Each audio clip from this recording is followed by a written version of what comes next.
Howdy. All right, some of you guys are from Texas A&M. That's how they do it there. So Pat asked me to talk a little bit about some of the work that myself and others in the industry, in particular George Whitesides and some of his team at Virgin, we've been doing to expand the regulatory environments where we can fly in the future outside of the United States. So this is by no means comprehensive of everything that's going on in the world. Some of it I'm sure I don't know about, but certainly these are some of the highlights over the last 6 months, and we'll see what it looks like in the next 6 months after that as well. So green button to move forward. So a little word on regulation. Let's start. So we're in a new industry, much as the Wright brothers were. And if the Wright brothers were confronted with an overzealous regulator who is basing his decisions on his opinion of what would be safe, perhaps Orville and Wilbur wouldn't have flown that day in Kitty Hawk. And this is just a political cartoon that talks about that. You know, you see Orville and Wilbur there completely surrounded by concrete and bricks. But in fact, we're not saying we don't want regulation. In fact, we do, because sometimes you don't want something like this to happen, where you boot up your computer and it turns out you can take control of the A310. But, so a little tongue-in-cheek there. But clearly we definitely want some rules. Now, there have been quite a few things going on in the international arena. In particular, the United Kingdom has really stepped out in a lead manner since with a public announcement in July at the Farnborough Air Show. Back in 2011, 2012, there was an informal industry government working group that was working on spaceplane regulations.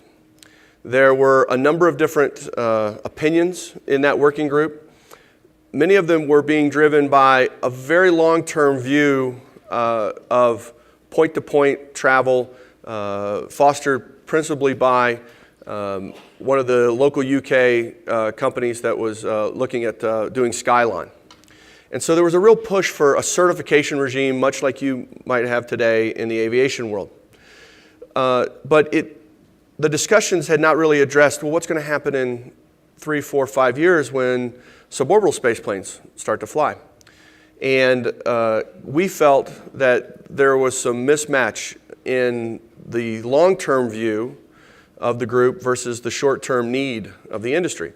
So several of us got involved, and as the Brits say, we threw a spanner in the works, and we sort of got people talking. And because of that, the government decided to form an official government working body to investigate this need.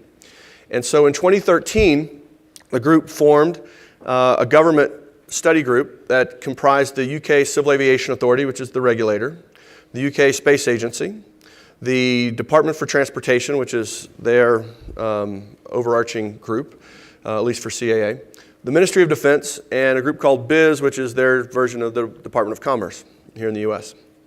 And they did an extensive amount of industry outreach. So, and results then were produced after about a year, and I'll talk a little bit about that process. So the scope of the study was quite broad. They did a broad review of demand and need in the UK, who wants to fly and why, and is it something we want to support. They talked about what's going on in other countries. They did an extensive review of the US regulations. They also looked quite extensively at the UK infrastructure and frameworks, the current regulatory frameworks that were in place both in Europe that they have to abide by underneath the pan-European rules, but as well as their local air navigation order, which is their version of aviation law. There were also a number of sites assessed and determined a course of action. That was their scope. So they went out and did this. And I'll tell you, I watched this intimately, and I've never seen a group of determined government and industry people work as hard as they did. It was incredible. They at one point came over for a 3-week journey to the U.S. and they talked to everyone. Probably half the room was they met with. And they were working from 6 a.m. till midnight. It was really impressive. So they came up with a proposed way of going forward. So the results were basically is that suborbital spaceplanes do need special regulation. They looked at the U.S. model, and the U.S. model relies on a marriage of aviation law and space law in a special construct. Looking at their legislative cycle and the way their political cycle works, they felt that perhaps it couldn't go in that exact direction. However, they did realize that the industry was not as mature as the aviation industry, just as we have in the U.S., and that special rules were going to be needed. So they looked at the experimental designation underneath the European aviation law, underneath a section called Annex 2. And that's basically a national rules level of experimental aircraft. Now, in the U.S., obviously, we can't fly experimental aircraft for hire, for fee, and it's the same in Europe. But what they've done is underneath the UK Air Act, they'll actually are going to modify that to allow special rules for experimental aircraft to actually charge a fee for a service. But at the same time, experimental aircraft are not as mature or, in theory, as safe as a traditional commercial aircraft or civil aircraft, general aviation aircraft. So they're going to imply an informed consent regime on top of that. So it's starting to look pretty similar to here in the U.S. They also, at the same time, looked at spaceports. And so in this study, they narrowed down about 45 sites to about 8 sites. And you see them here on this map to the right. 6 of them are in Scotland, 1 is in Wales, and 1 is in Cornwall in southern England. They're all really quite good sites for a variety of reasons. But for XCOR, we're mostly concerned, once it passes a certain level of threshold of need, we also like lots of days of sun. So perhaps a few in the upper Scottish regions and like Stormaway might not meet our needs, but might be a great orbital site for the future.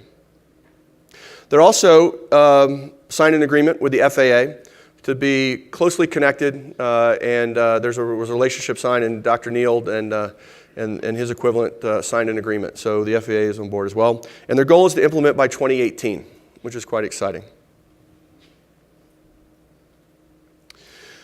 Other parts of Europe are seeing this and are starting to fall in line as well, or to evaluate these things. Before I go there, though, the European Aviation Safety Authority had a group. Many of you in the audience are aware of it.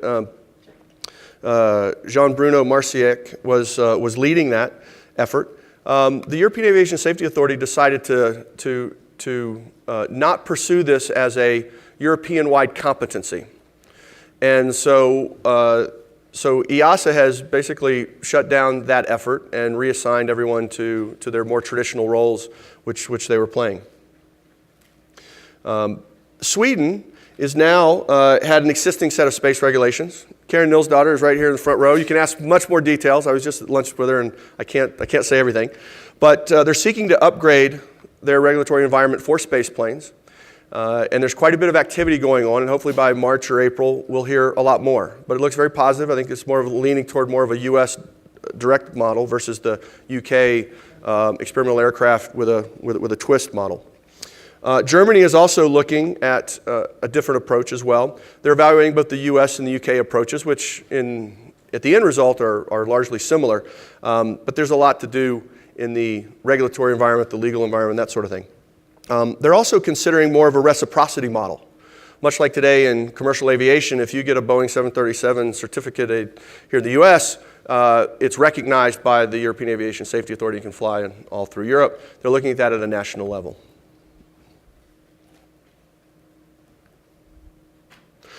Curacao. Curacao is a place where we announced quite a while ago that we're going to hopefully fly there one day. Curacao now has a new full space law drafted. They've been working very closely with FAA consultation and external advisors. And they now have legislation which is under review by their parliament. We're looking at potential passage in 2015. And they are forming a space competency, basically a space office inside their Civil Aviation Authority. So that's very exciting. So we hope to see that very soon. And that is my brief update, 10-minute talk. Message to take away is, we cannot do everything we want to do in our industry without having international partners and international operations and those customers. And it's moving ahead very well, and touch wood, it continues to do so. Thank you.